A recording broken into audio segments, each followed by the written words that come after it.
Ciao, buonasera, sono Shanela Gura, sono attrice, distributrice di cinema, indipendente e internazionale. Da poco ho creato la mia società in Belgio, dove faccio la distribuzione e la produzione di vari cortometraggi, mi occupo anche del documentario.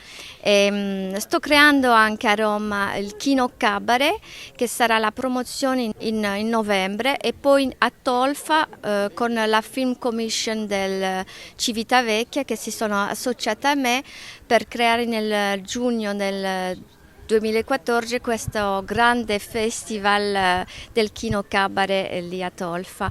Cos'è il Kino Cabaret? Adesso ve lo spiego. Il Kino Cabaret è un movimento di registi, artisti di tutto il settore cinema.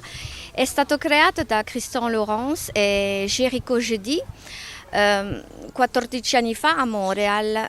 Loro volevano dimostrare che la digital poteva fare dei bei film come la pellicola, con dei mezzi a costo zero, e praticamente tutti questi corti sono creati a low budget, quindi è nato come Kino, che vuol dire cinema, e poi Cabaret perché si spostava da una città all'altra in tutto il Quebec, in tutto il Canada.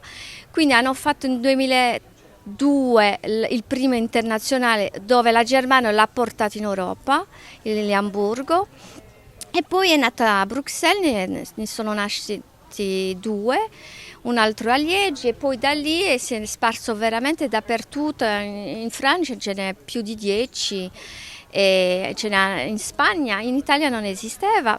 È senza competizione, quindi non c'è lo stress io farò meglio di te, come un festival, oppure anche i 48 ore, comunque sono tutte delle squadre divise. Lì tutti siamo uniti. Esempio, io posso partecipare al tuo progetto, tu puoi partecipare al mio, possiamo tutte e due partecipare a un altro, e tutto questo fatto internazionalmente, quindi tutti noi siamo coinvolti da un regista all'altro, una squadra molto diversa l'una dall'altra. È una cosa molto bella, e quando ho partecipato la prima volta a Bruxelles ho detto questo assolutamente lo devo portare in Italia. Ecco.